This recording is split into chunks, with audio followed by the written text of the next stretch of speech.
আপনারা দেখছেন একুশে টেলিভিশন।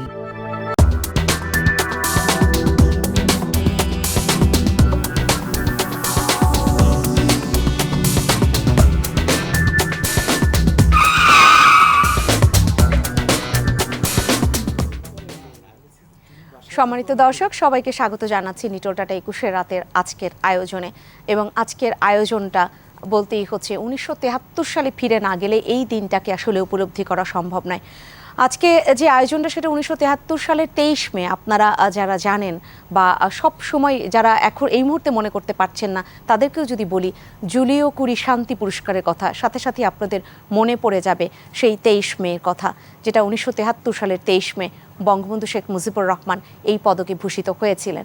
এবং তার যে সেই পদক প্রাপ্তি, তার মধ্য দিয়ে বাংলাদেশ প্রথম আন্তর্জাতিক পদক পেয়েছিল এবং আন্তর্জাতিক স্বীকৃতি মিলেছিল, এক ধরনের এই কথাটাই বলা যেতে পারে। আজকে আমরা সেই আলোচনাটা তো করব, পাশাপাশি এটাও বলতে চাই যে বঙ্গবন্ধু শেখ মুজিবুর রহমানের নামে বাংলাদেশ সরকার একটি শান্তি পদক ঘোষণা করছে। ইতিমধ্যেই এর খসড়া যে নীতিমালা সেটা মন্ত্রিসভায় অনুমোদন হয়েছে এবং সেই 2024 সালের এই খসড়া নীতিমালা যেখানে সব কিছু বলা আছে যে কিভাবে এই পদক দেয়া হবে, কাদেরকে দেয়া হবে, সেটাও ভূমিকা বক্তব্যে ছোট্ট করে বলতে চাই যে 2 বছর পর পর এই পদক দেয়া হবে এবং বাংলাদেশ সহ বিশ্বের যে প্রান্তে যারাই রয়েছেন, বিশ্ব শান্তি প্রতিষ্ঠায় কাজ করছেন, কিংবা তারা মানবাধিকার প্রতিষ্ঠায় কোনো ধরনের ভূমিকা রাখছেন, কিংবা ক্ষুধা দারিদ্র্যমুক্ত বিশ্ব গঠনে ভূমিকা রাখছেন, কিংবা কোনো যুদ্ধ কার্যকর মানে নিরসনের ক্ষেত্রে কার্যকর উদ্যোগ নিয়েছেন, এরকম ব্যক্তি বা প্রতিষ্ঠানকেই দেয়া হবে এই পদক। সেই আলোচনাটাও আজকে করতে চাচ্ছি। 1973 সালে আলোচনা তো নিঃসন্দেহে থাকবে এবং আমি ফেরদৌসী আহমেদ থাকছি এই আলোচনার পুরোটা সময় জুড়ে আপনাদের সাথে, যাদেরকে পেয়েছি তাদের সাথে আলাপ করিয়ে দিই। আমাদের মাঝে উপস্থিত হয়েছেন ডক্টর মোহাম্মদ সাদিকুল আরিফিন, অধ্যাপক, সমাজকর্ম বিভাগ, রাজশাহী বিশ্ববিদ্যালয়। সর্বডানে উপস্থিত হয়েছেন অজয় দাশগুপ্ত, বীর মুক্তিযোদ্ধা ও জ্যেষ্ঠ সাংবাদিক। আপনাদের দুজনকে স্বাগত জানাচ্ছি আজকের এই আয়োজনে। ডক্টর মোহাম্মদ সাদিকুল আরিফিন, আপনাকে দিয়ে শুরুটা করতে চাচ্ছি। আপনি একটি কলমও লিখেছেন এবং নিঃসন্দেহে এই দিনগুলো আমাদের অনেক বড় প্রাপ্তির দিন, ভালো লাগার দিন। শুরুতে 1973 সাল থেকেই শুনতে চাই। ধন্যবাদ। আমি আসলে এই কলামটি লেখার একটা মোটিভ ছিল, সেটা হলো যে তরুণ প্রজন্মকে এই 1973 সালে বঙ্গবন্ধুর জুলিও কুরি শান্তি পদকটির সাথে সংযুক্ত করা।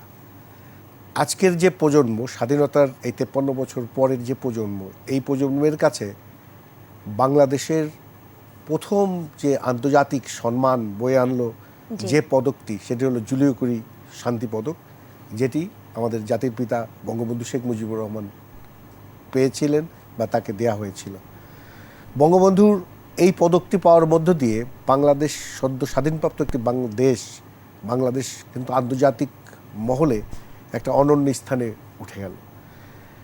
তরুণ প্রজন্ম অনেক বিভ্রান্ত, অনেক বিকৃত ইতিহাস, অনেক তথ্যের গ্যাপের মধ্যে কিন্তু এখনও রয়ে গেছে। সেই জায়গাটা থেকে এই জুলিও কুরি শান্তি পদকের বিষয়টিকে কিন্তু খুব বড় আকারে আমাদের মাঝে প্রচারও হয়নি, প্রকাশও হয়নি। আমি সে কারণেই তরুণ প্রজন্মকে গুরুত্ব দিয়ে এটাকে সংযুক্ত করার কথা বলবো। 1972 সালের 10ই অক্টোবর সান্তিয়াগোতে যে একটা সম্মেলন হয়েছিল, সেখানে যে সিদ্ধান্ত হয়েছিল, সেখানে 140টি দেশের 200 জন প্রতিনিধির উপস্থিতিতে বঙ্গবন্ধুকে এই শান্তি পদকটি দেওয়ার সিদ্ধান্তটি হয়েছিল। এবং 73 সালের ঢাকাতে দুদিনব্যাপী যে শান্তির সম্মেলন, সেই সম্মেলনের দ্বিতীয় দিনে অর্থাৎ 23শে মে 1973 রমেশ নামে যিনি সভাপতি ছিলেন, রমেশচন্দ্র সেটা মহাসচিব ছিলেন, তিনি এই পদকটি বঙ্গবন্ধুকে দিয়ে ভূষিত করেন। এবং এই পদকটি কিন্তু আন্তর্জাতিকভাবে অনেক গুণী ব্যক্তিরা পেয়েছেন। আমাদের এই অঞ্চলের কথা যদি ধরি, ইন্দিরা গান্ধী পেয়েছেন, ইয়াসির আরাফাত পেয়েছেন, লিওনিদ ব্রেজনেভ পেয়েছেন, পাবলো নেরুদা পেয়েছেন এবং জওহরলাল নেহরু পেয়েছেন, এরকম ফিদেল কাস্ট্রো পেয়েছেন। এই যে পৃথিবীর গুণী গুণী ব্যক্তি, শুধু রাজনৈতিক না, কবি লেখকরাও পেয়েছেন। এটার মূল জায়গাটা যেটা ছিল একটা বড় মানবিক এবং শান্তি প্রতিষ্ঠার উদ্যোগ। আমরা যদি জাতির পিতা বঙ্গবন্ধু শেখ মুজিবুর রহমানের উদ্যোগগুলোকে দেখি, সারা জীবনের উদ্যোগ, আমি তার সারা জীবনের উদ্যোগ এবং স্বপ্নকে আমি 3টি ভাগে ভাগ করি। প্রথমটি হলো বঙ্গবন্ধুর আজীবন লালিত স্বপ্ন ছিল যে দীর্ঘদিনের অবহেলিত, নিষ্পেষিত, মানব অধিকার বঞ্চিত এই বাঙালি জাতিকে আত্মপরিচয় প্রতিষ্ঠা করা, অর্থাৎ জাতিরাষ্ট্র বাংলাদেশ প্রতিষ্ঠা করা। দ্বিতীয়টি ছিল এই বাঙালি জাতি অধিকারহীন ছিল, ক্ষমতাহীন ছিল, সিদ্ধান্তহীন ছিল, সেই বাঙালি জাতি নিজে যাতে নিজের সিদ্ধান্ত নিতে পারে, নিজে যাতে নিজের অধিকার প্রতিষ্ঠা করবে, সেই অধিকার প্রতিষ্ঠা করা। আর তৃতীয়টি ছিল তারা লালিত স্বপ্ন, এই বাঙালি জাতিকে পৃথিবীর বুকে মর্যাদাপূর্ণ, উন্নতশীল, একটা আত্মমর্যাদা সম্পন্ন জাতি হিসেবে প্রতিষ্ঠা করা। বঙ্গবন্ধু এই দুটি জায়গায়, কিন্তু আমি শেষ করছি, বঙ্গবন্ধু দুটি জায়গায় সফল হয়েছিলেন। তিনি বাঙালি জাতির আত্মপরিচয় দিয়ে গেছেন মহান মুক্তিযুদ্ধের মাধ্যমে, স্বাধীন সারা বাংলাদেশ রাষ্ট্র প্রতিষ্ঠার মধ্যে দিয়ে। আরেকটি দিয়ে গেছেন উনি 72 সালে দেশে ফিরে যে সংবিধান করলেন, যে সংবিধানের মধ্যে দিয়ে বাঙালি জাতি তার নিজের সিদ্ধান্ত নিজে নেওয়ার ক্ষমতার যে মূল জায়গা, গণতান্ত্রিক চর্চা, যে সংবিধান, সেই সংবিধানটি উনি দিয়ে গিয়েছিলেন। কিন্তু মর্যাদার আসনে প্রতিষ্ঠার জায়গাটি তিনি শুরু করেছিলেন কিন্তু পারেননি। এই জায়গাটা থেকে বঙ্গবন্ধুর এই মানবিক এবং শান্তির এবং অন্যান্য যে সংশ্লিষ্ট বিষয়গুলোর প্রেক্ষিতে বঙ্গবন্ধুকে যখন জুলিও কুরি পদকটি দেয়া হলো পৃথিবীর অন্যান্য উল্লেখযোগ্য মানুষের মতো করে, সেটি ছিল সত্যিকার অর্থেই বাঙালি জাতির জন্য, সদ্য স্বাধীন বাংলাদেশের জন্য অত্যন্ত গর্বের এবং সম্মানের। জি, আপনার কাছে ছোট্ট করে যেটা জানতে চাচ্ছিলাম আর কি, যে প্রশ্নটাই রাখতে চাচ্ছিলাম, সেটা হচ্ছে যে বাঙালি তো বাঙালি জাতি বলি বা এই দেশের মানুষ, হ্যাঁ, তারা তো উপলব্ধি করেছিলেন একটি স্বাধীন সার্বভৌম দেশ পেয়ে বঙ্গবন্ধুর কর্ম সম্পর্কে সেই উপলব্ধিবোধ তাদের মধ্যে তো নিঃসন্দেহে এসেছিল। কিন্তু বিশ্ববাসীর কথা যদি বলি, সেই জায়গাটায় ভোটাভুটিটা জানতে চাই। ওই যে আপনি সম্মেলনের কথা বললেন, 200 সেই যে সদস্যদের কথা বললেন, সেই সদস্য দেশগুলো কেউ কি দ্বিমত পোষণ করেছিল বঙ্গবন্ধুর? না, একচক্ষুভাবে করেছিল, একজোট হয়ে সর্বসম্মতিক্রমে তো হয়েছিলই। মজার ব্যাপার হলো রমেশচন্দ্র যখন এটি দিয়ে তার বক্তব্যে বলেছিলেন যে বঙ্গবন্ধু শুধু বাংলাদেশেরই বন্ধু, বঙ্গবন্ধু নন, তিনি বিশ্ববন্ধুও বটে। এটি বলার মানে কি, আন্তর্জাতিকভাবে বঙ্গবন্ধুকে ওই মানবিক নেতা, ওই শান্তির অগ্রদূত, ওই সাহসী নেতা, ওই প্রগতিশীল নেতা, এই জায়গাগুলোর ক্ষেত্রে কিন্তু তার নেতৃত্বকে আন্তর্জাতিকভাবে স্বীকৃত হয়েছিল। ফলে এই যে 200 জন প্রতিনিধি 140টি দেশের, এবং তারা ওই সম্মেলনের মধ্যে বঙ্গবন্ধুকে এই পুরস্কার দেওয়ার যে সিদ্ধান্ত নেয়া, এটি তো মানে এমনি হয়নি। এটি হয়েছে বঙ্গবন্ধুর এই আজীবন যে সংগ্রাম, আজীবন অধিকার প্রতিষ্ঠা করা, আজীবন মানবতার অগ্রদূত হিসেবে কাজ করা, এবং তার যে সারা জীবনের লালিত স্বপ্ন, সেইটার যে প্রতিষ্ঠা, এগুলোর মধ্যে দিয়ে এই নেতৃত্বের গুণাবলীর কারণেই কিন্তু ওই আন্তর্জাতিকভাবে তিনি বিশ্ববন্ধু হয়ে উঠলেন। সেটাই রমেশচন্দ্র যদি বলি গভীরতা কতটা ছিল যে এই ভোটাভুটিতে বিপক্ষে ভোট দেবার মতো কাউকে খুঁজে পাওয়া যায়নি। এবং এই জায়গাটা থেকে অজয় দাশগুপ্ত আপনার কাছে আসতে চাই। বঙ্গবন্ধু, বাংলার বন্ধু, তিনি এই পদকটা বঙ্গবন্ধু থেকে বিশ্ববন্ধু হয়েছিলেন, সেই বিশ্ববন্ধুটা বাংলার মাটিতে দাঁড়িয়ে হয়েছিলেন, পদকটা এখানে গ্রহণ করেছিলেন এই বাংলার মাটিতে, সেইটা একটু শুনতে চাই। দুইটা দিক, কিন্তু স্বাধীনতা, বঙ্গবন্ধু একটা কিন্তু প্রথম থেকেই বলছিলেন যে স্বাধীনতা ছাড়া কিন্তু শান্তি হবে না। আপনি পরাধীন জাতি, তার শান্তির জন্য যতই বলুক তার তো কোনো গুরুত্ব নেই। বঙ্গবন্ধুর জুলিও কুরি পদক এরই কিন্তু স্বীকৃতি যে একটা স্বাধীনতা তিনি এনেছেন, এবং পুরো সময়টা কিন্তু তিনি চেষ্টা করেছেন। 71-এর 7ই মার্চ বলেছেন, আমরা যদি শান্তিপূর্ণভাবে ফয়সালা করতে পারি, কিন্তু আর আমার উপরে হামলা চালানোর চেষ্টা করো না, ভালো হবে না। 7 কোটি মানুষকে তিনি এমনভাবে প্রস্তুত করেছিলেন, এখানে অসহযোগ আন্দোলন 71-এর, মানে দুইটা কাজ করেছিলেন একসঙ্গে। একটা হচ্ছে অসহযোগ কার প্রতি? পাকিস্তানি সামরিক শাসক, বর্বর শাসকদের প্রতি। আরেকটা অংশ কিন্তু ছিল সহযোগিতা কার প্রতি? বঙ্গবন্ধুর প্রতি, বঙ্গবন্ধুর দলের প্রতি। ধানমন্ডি 32 নম্বর বিকল্প সরকারের কেন্দ্র হয়ে গেল। পুরোটাই কিন্তু 1 থেকে 25 মাস শান্তিপূর্ণ। বাংলাদেশের ওই সময়ের পত্রিকা যদি দেখেন, বা গবেষণা যারা করেছেন, কোনো অশান্তির চুরি ডাকাতি ছিনতাই এইগুলো পর্যন্ত কমে গিয়েছিল। এই যে একটা শান্তিপূর্ণ আন্দোলন পরিচালনা, অশান্তি করলো কারা? পাকিস্তানি শাসকরা। এই সংগ্রামে জয়ী হয়েছেন লাখ লাখ মানুষ, 30 লাখ নারী পুরুষ শিশু আত্মদান করেছে স্বাধীনতার জন্য। জুলিও কুরি শান্তি পদক কিন্তু তার স্বীকৃতি। এটা হলো একটা দিক। আর একটা দিক হচ্ছে বঙ্গবন্ধু কিন্তু নিজে তার কৈশোরের পর থেকেই কিন্তু শান্তি আন্দোলনে সঙ্গে সংশ্লিষ্ট। কলকাতায় যখন ছিলেন 42 থেকে 47, তিনি কিন্তু এই দাঙ্গা বিধ্বস্ত এলাকায় বা দুর্ভিক্ষ কবলিত যখন 43-এর দুর্ভিক্ষ, তিনি সবসময় কিন্তু ত্রাণ কাজে অংশ নিয়েছেন। এই বেঞ্চিতে বললো যে রাত্রে মুসলিম লীগ অফিসে পত্রিকায় মাথার নিচে দিয়ে পুরানো পত্রিকায় ঘুমায় থাকতাম। বিহারে গিয়ে এই কাজগুলো করেছেন। এটাও কিন্তু শান্তির সংগ্রাম। উনি ওই সময়ের কথা বলছেন যে কোথায় ব্রিটিশরা লড়াই করে জার্মানি আর ইতালির বিরুদ্ধে, ফ্যাসিজমের বিরুদ্ধে, আর বাংলার 43 লাখ লোক দুর্ভিক্ষে মারা যায়। এর তো যুদ্ধের কারণেই। এইটা একটা দেখেন, 52 সালে তিনি কিন্তু চীনে গেছেন শান্তি সম্মেলনে, এশীয় প্রশান্ত মহাসাগরীয় শান্তি সম্মেলন। 73-এ যেটা ঢাকায় হয়েছে সেটাও কিন্তু শান্তি পদক দিয়েছে জুলিও কুরি ওনাকে, পাশাপাশি কিন্তু আন্তর্জাতিক শান্তি সম্মেলন হয়েছে। ওই সময় এই ডিন রিড নামে একজন শিল্পী এসেছিলেন। এই যে আমরা এখন সব জায়গায় শুনি একটা গান গায়, উই শ্যাল ওভারকাম, আমরা করব জয়, ওই গানটা গেয়ে ওই তরুণ শিল্পী কিন্তু মাতিয়ে দিয়ে গিয়েছিলেন যে আমরা করব জয়। মানে শান্তি সম্মেলনের সঙ্গে কিন্তু সঙ্গীত, নাটক, নাচ, সাহিত্য, চিত্রকলা সব কিছু জড়িত। বঙ্গবন্ধু নিজে আজীবন সব কিছুর সঙ্গে শুধু পৃষ্ঠপোষকতা দেন না, দূর থেকে মাথায় হাত দিয়ে আশীর্বাদ করা না, নিজেও কিন্তু সংগঠক ছিলেন। এই যে তার 56 সালে তিনি স্টকহোমে শান্তি সম্মেলনে গিয়েছিলেন।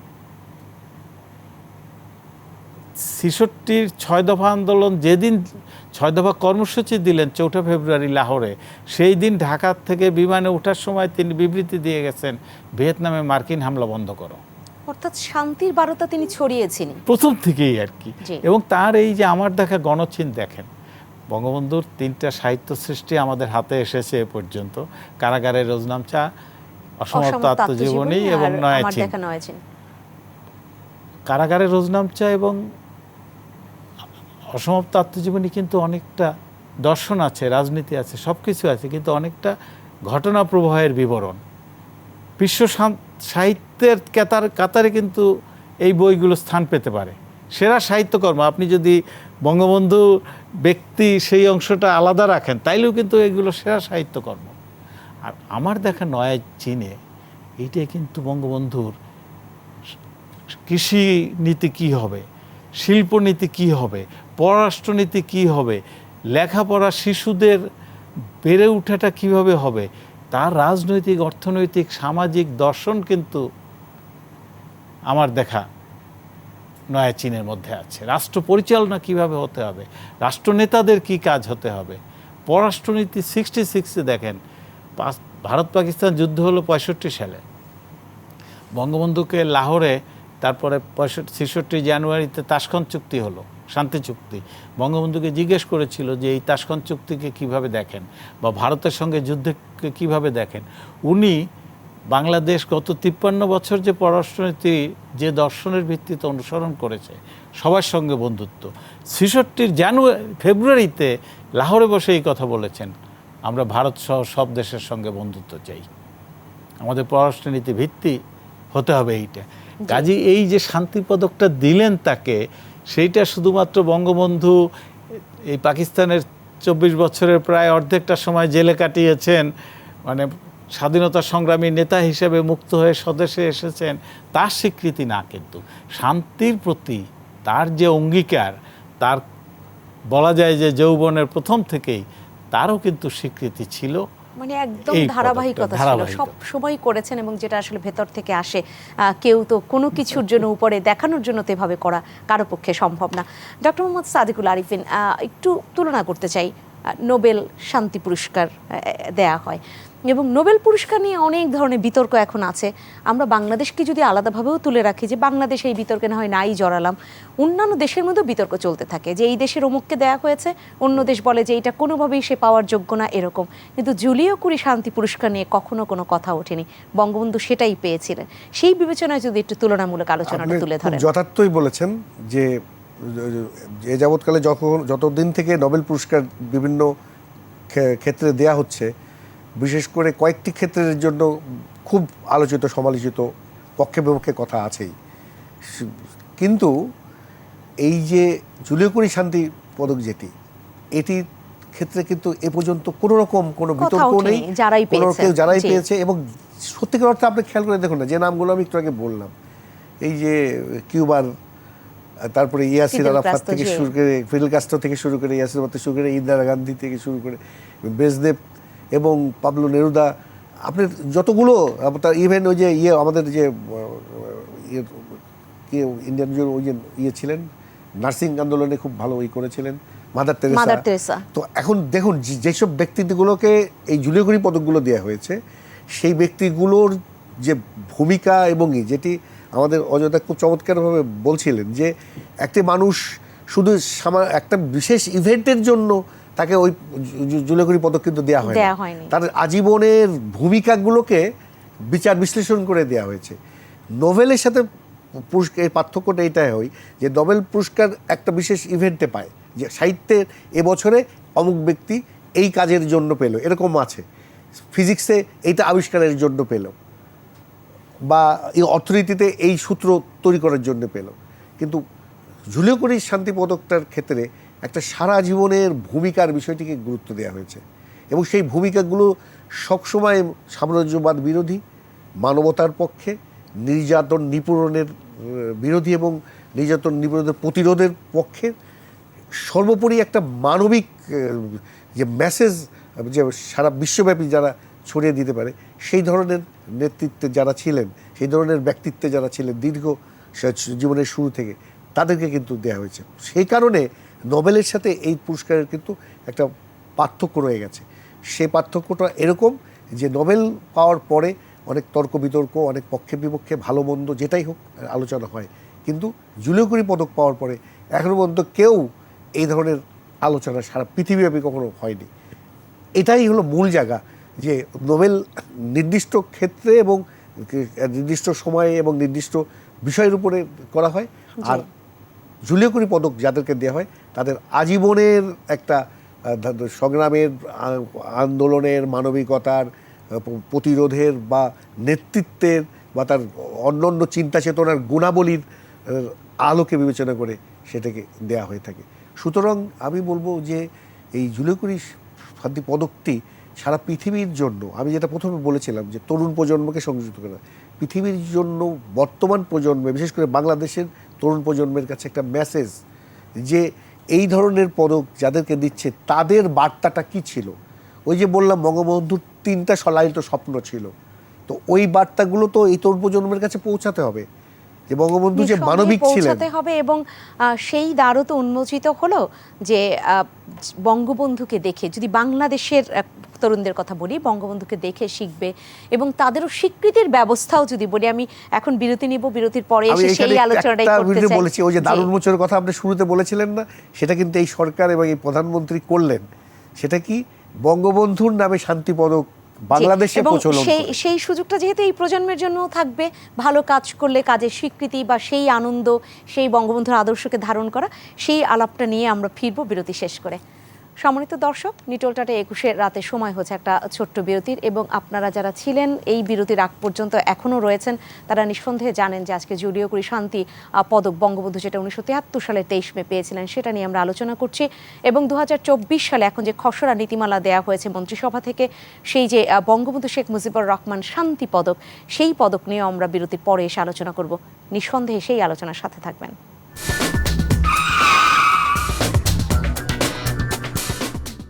আবারও ফিরে এলাম নিটোলটার 21 রাতের আজকের আয়োজনে। জুলিও কুরি শান্তি পদক, যেটা 1973 সালে বঙ্গবন্ধু পেয়েছিলেন, সেটা নিয়ে আলোচনা করছি।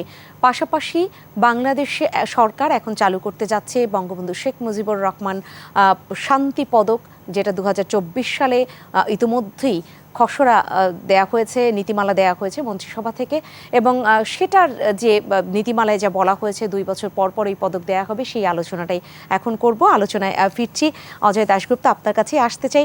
নীতিমালায় যে কথাগুলো বলা হয়েছে, এই যে আন্তর্জাতিক একটি শান্তি পদক আবার দেয়া হবে, যেটা বঙ্গবন্ধু শেখ মুজিবুর রহমানের নামে, সেখানে যে কথাগুলো বলা হয়েছে, আপনি এর আগের বক্তব্যে চমৎকারভাবে তুলে ধরেছিলেন যে বঙ্গবন্ধু কখন, কোথায়, কিভাবে কাজ করেছেন, এবং আমরাও দেখলাম যে সেই প্রতিফলন মানে বঙ্গবন্ধু যেটা আগেই করে গিয়েছেন, এবং যে কোনো আন্তর্জাতিক শান্তি পদকের ক্ষেত্রে ক্যাটাগরিতে এগুলাই বলা হয় যে সে যদি ক্ষুধা দারিদ্র্যমুক্ত বিশ্ব করতে পারে, মানবাধিকারের জন্য কাজ করতে পারে, কিংবা সে বিশ্ব শান্তি প্রতিষ্ঠায় ভূমিকা রাখতে পারে, অথবা কোনো ধরনের যুদ্ধের নিরসনের ক্ষেত্রে কার্যকরী ভূমিকা রাখতে পারে। বঙ্গবন্ধু তো সবগুলাই পার্টিসিপেট করেছেন তার নিজের জীবন দিয়ে। এখন যে প্রজন্ম, তারা কিভাবে এগিয়ে আসতে পারে? স্বীকৃতি কিন্তু তাদের হাতছানি দিচ্ছে। শুধু অভ্যন্তরীণ না, তো এটা আন্তর্জাতিকও, কিন্তু আমরা তো আমাদের তরুণদের নিয়েই ভাববো। আমার নিজের একটি প্রস্তাব, আমি অনেক দিন ধরে বলছি যে জাতিসংঘও কিন্তু বঙ্গবন্ধুর নামে এই ধরনের শান্তি পদক চালু করতে পারে। বঙ্গবন্ধু 1974-এ জাতিসংঘে প্রথমবার এবং দুর্ভাগ্যক্রমে শেষবার ভাষণে কিন্তু অস্ত্র প্রতিযোগিতা বন্ধ করতে হবে। কারণ এখন দেখেন, ইসরায়েলে, মধ্যপ্রাচ্যে, এই আরব ধনী দেশগুলো তেলের কারণে ধনী, এবং আমরা যারা তেল কিনি তারা এর শিকার। সেই তেল বিক্রি করে যত টাকা পায়, আমেরিকার কাছ থেকে, ফ্রান্স, ব্রিটেনের কাছ থেকে অস্ত্র কিনে, এবং সেই অস্ত্র দিয়ে মানুষকে মারে। আর সেই অস্ত্র যখন ইসরায়েল আমেরিকার অস্ত্র পেয়ে 35,000 প্যালেস্টাইনিকে ইতিমধ্যে মেরে ফেলেছে, মার্কিন প্রেসিডেন্ট বাইডেন বলছেন যে গণহত্যা তো হচ্ছে না। 71-এ যখন এখান আমেরিকান অস্ত্র নিয়ে আমাদেরকে হত্যা করেছে, লাখ লাখ বাঙালিকে হত্যা করেছে, তখনও কিন্তু সে সময়ের প্রেসিডেন্ট নিক্সন বলতো, কোথায় গণহত্যা না, তোর পাকিস্তানের অভ্যন্তরীণ অশান্তি। শান্তির সংগ্রাম কিন্তু এখনও প্রাসঙ্গিক। শান্তির সংগ্রাম শুধুমাত্র রাস্তায় বিশ্ব শান্তি চাই, মার্কিন সাম্রাজ্যবাদ নিপাত যাক, এইটাই কিন্তু শান্তি না। অশান্তি হয় আপনার ক্ষুধা যদি থাকে, তাহলে ক্ষুধার্ত মানুষ রাস্তায় নামবে। 1956 সালের আগস্টে আমাদের এই ভূখণ্ডে, ঢাকায়, বঙ্গবন্ধু এবং মৌলানা ভাসানী, হোসেন শহীদ সরওয়ার্দী, তারা ভুগা মিছিল করেছিলেন।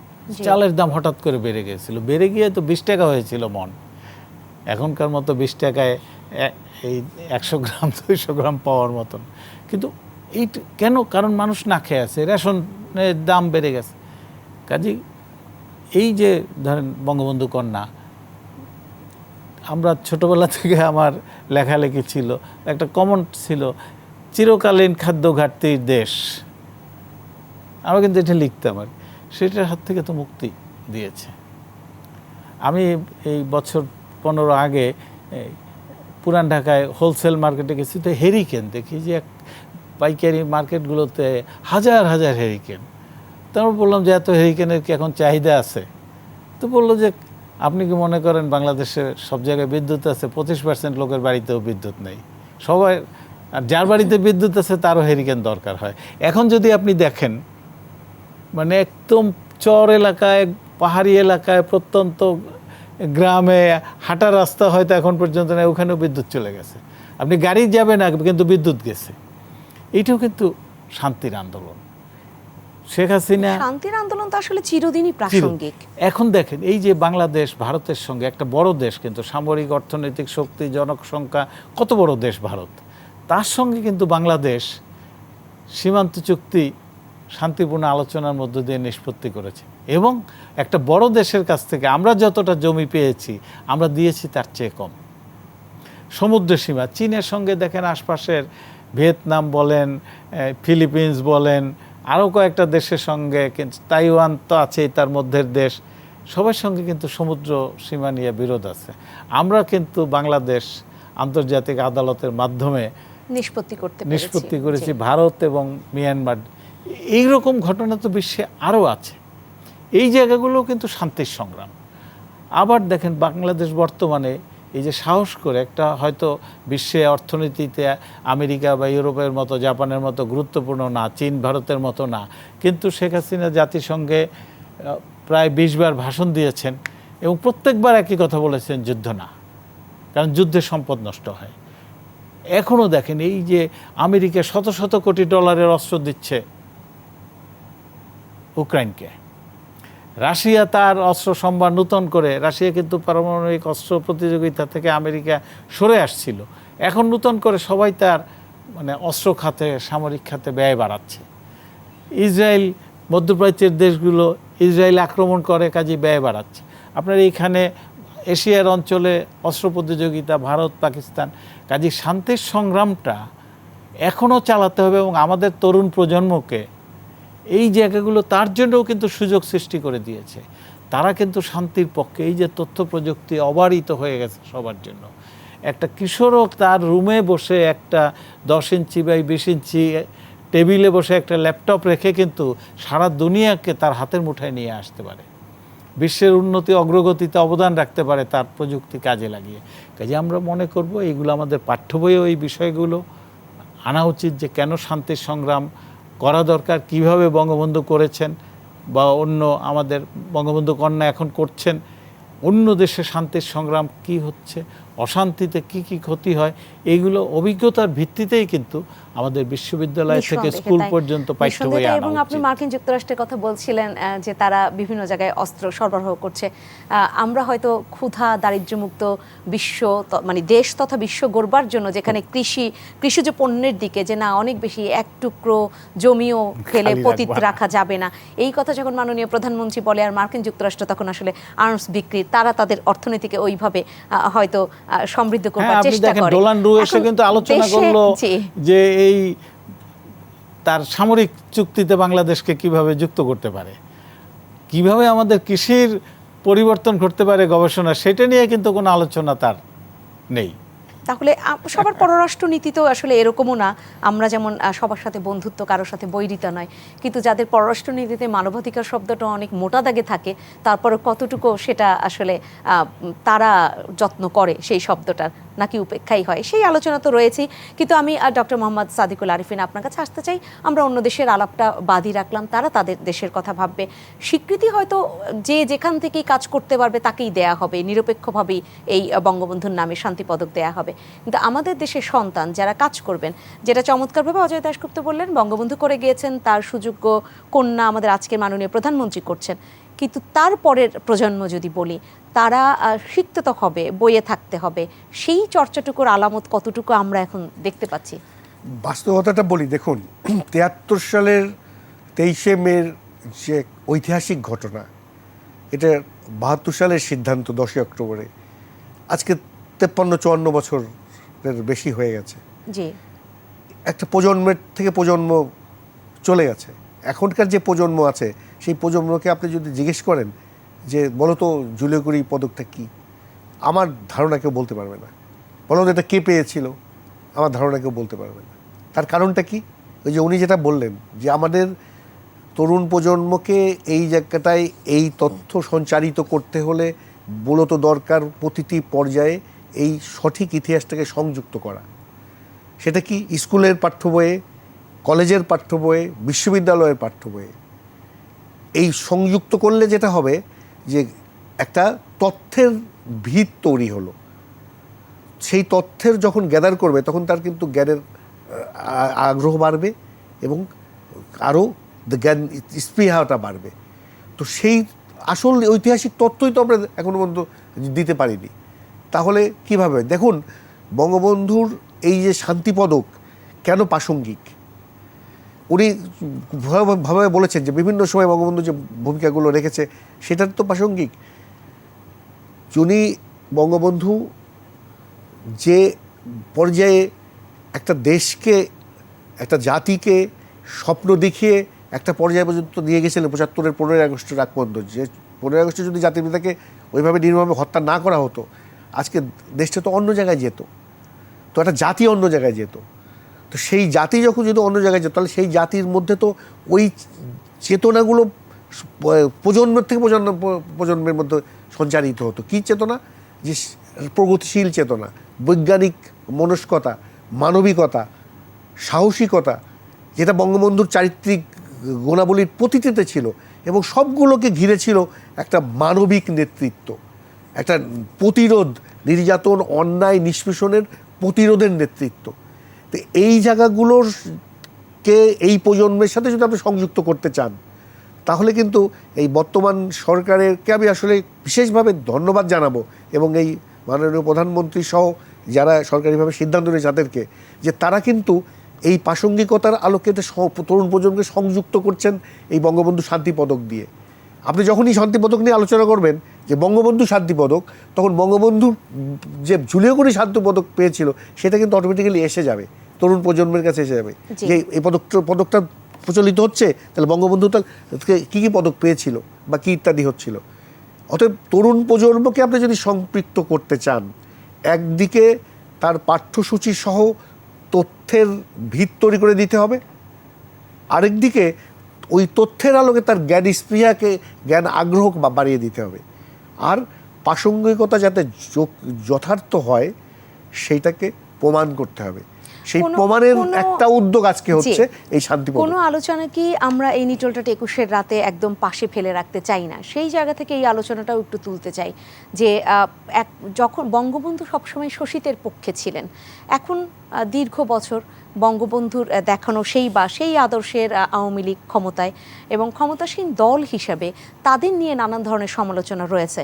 এক মাননীয় প্রধানমন্ত্রীকে আলাদা করে রাখলে দলের মধ্যে দলের নানান ধরনের নেতৃত্ব নিয়ে কথা রয়েছে, নেতা নিয়ে কথা হয়েছে, এবং তারা কতটা শোষিতের পক্ষে, তারা কতটা অসহায় বঞ্চিত মানুষের কথা ভাবেন সেটা নিয়ে সমালোচনা রয়েছে।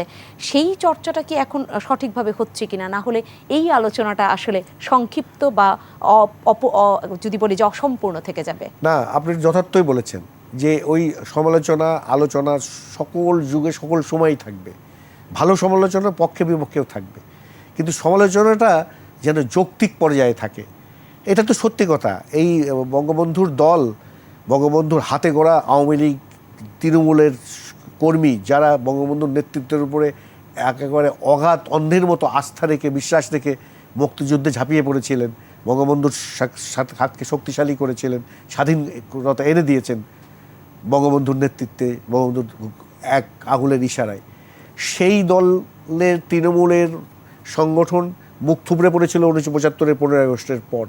কারণ বঙ্গবন্ধুকে হত্যার পরে নেতৃত্বের একটা ভ্যাকুয়াম তৈরি হয়েছিল, বঙ্গবন্ধুকে হত্যার পরে সামরিক শাসনের কারণে একটা অস্বস্তির পরিস্থিতি হয়েছে, গণতান্ত্রিক পথ রুদ্ধ হয়েছিল, সংবিধান স্থগিত হয়ে গিয়েছিল। সেই জায়গাটাকে ঘুরিয়ে আনতে দীর্ঘ সময় লেগেছে, 21 বছর।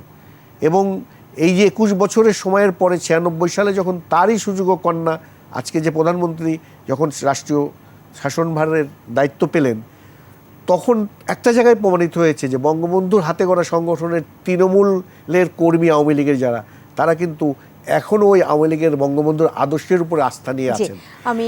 সমালোচনা যেখানে, আমি শেষের দিকে সমালোচনাটা যেখানে, যে এই নেতৃত্বের ক্ষেত্রে বঙ্গবন্ধুর আদর্শের জায়গাটি কতটা সঠিকভাবে, কতটা সততার সাথে চর্চা হচ্ছে, এই সমালোচনা থাকবেই। আমাদেরকে যথাযথভাবে সঠিকভাবে যাতে তারা ভূমিকা পালন করতে পারে, সেই কারণেই সঠিক সমালোচনাটাও করতে হবে। আমি মনে করি সমালোচনাটা করা উচিত, যাতে এই নেতৃত্বটা সঠিক পথে এগোয়। সমালোচনা থাকা উচিত, এটা আপনি বললেন। অজয় দাশগুপ্ত, আপনাকে শুনে হয়তো আজকের আয়োজন শেষ করব, সেই জায়গাটায় আত্মসমালোচনাও তো থাকা দরকার। আমি একটু যুক্ত করে দিতে চাই, আপনি একজন বীর মুক্তিযোদ্ধা, আপনাদের মধ্যে যতটা, মানে যদি বলি আপনারা যতটা কমিটেড ছিলেন, যতটা ডেডিকেশন কাজ করেছিল, তারপরে যারা এসেছে এবং দলের মধ্যে সুবিধাভোগী নানান কিছু যখন বলা হয় এই ক্ষমতাসীন আওয়ামী লীগের ব্যাপারে, সবার মধ্যে কি সেই কমিটমেন্ট, সেই ডেডিকেশন এখন দেখতে পান? বাংলাদেশের একটা অনন্য সাধারণ, কিন্তু একটা দেশ স্বাধীন 25শে মার্চ সন্ধ্যা পর্যন্ত মানুষের একটা যে একটা শান্তিপূর্ণ ফয়সালা হয়ে যেতে পারে, সেই রাত্রে হলো গণহত্যা শুরু হলো। দুইটা কিন্তু দেখেন মুদ্রার এপিট ওপিট। কিন্তু আমরা এই বাংলাদেশের মানুষ কিন্তু 25শে মার্চের এই ভয়ঙ্কর গণহত্যা শুরুর পরেও 2 সপ্তাহের মধ্যে একটা বাংলাদেশ সরকার গঠন হয়ে গেল, 3 সপ্তাহের মধ্যে শপথ হয়ে গেল, আমাদের লাখ লাখ মুক্তিযোদ্ধা কয়েকদিনের মধ্যে প্রশিক্ষণ শুরু হয়ে গেল, সারা দুনিয়ায় বাংলাদেশের পক্ষে প্রচার শুরু হয়ে গেল, নিজস্ব বেতার কেন্দ্র চালু হয়ে গেল, নিজস্ব শিল্পী কলাকুশলী দিয়ে, এবং কাজটা করলো কারা? আমাদের তরুণ তরুণী, কিশোর কিশোরীরা। স্বাধীন বাংলা বেতার কেন্দ্র কিন্তু তারাই আপনার। এখন যারা আমি দেখি যে আলী জাকের কিছুদিন আগে প্রয়াত হয়েছেন, কিন্তু তখন তো তরুণ। এই শাহিন মাহমুদ, এরা যারা, রথিন আমার সঙ্গে ঢাকা বিশ্ববিদ্যালয়ে পড়তো, জব্বার, এরা তো সব তরুণ, এরাই কিন্তু করেছে। আর সবচেয়ে বড় তো রণাঙ্গন। এমনকি দেখেন, যেই দেশের রাষ্ট্রপতি বঙ্গবন্ধু শেখ মুজিবুর রহমান, শত্রু রাষ্ট্র পাকিস্তান, তার কারাগারে বন্দী, তার পরিবার বঙ্গমাতার থেকে সন্তানদের নিয়ে ঢাকায় বন্দী, সেই সময় 2 তরুণ পুত্রকে রণাঙ্গনে পাঠিয়ে দিয়েছেন, নিরাপদ কোনো জায়গায় পাঠান নাই। এই তো বাংলাদেশ।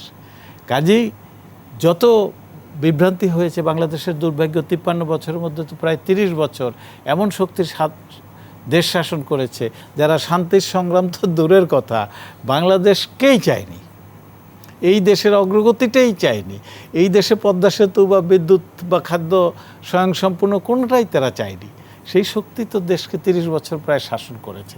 এখনও তাদের নানান রকমের চক্রান্ত আছে, কিন্তু এইটা নিশ্চিত করে বলা যায় যে এই দেশের জাতির পিতা তার তরুণ পুত্রকে নিরাপদ জীবনে না পাঠিয়ে রণাঙ্গনে পাঠায়, যেই দেশের লাখ লাখ তরুণ কয়েকদিনের প্রস্তুতিতে, আমরা বনে থেকেছি, জঙ্গলে থেকেছি, না খেয়ে থেকেছি, একবেলা রুটি আর ওই মাসকালাই ডাল দিয়ে খেয়েছি 5-7-10 জনে এক থালায়, বনের মধ্যে শীতের মধ্যে আপনার খড়কুটা দিয়ে শীত কাটিয়েছি।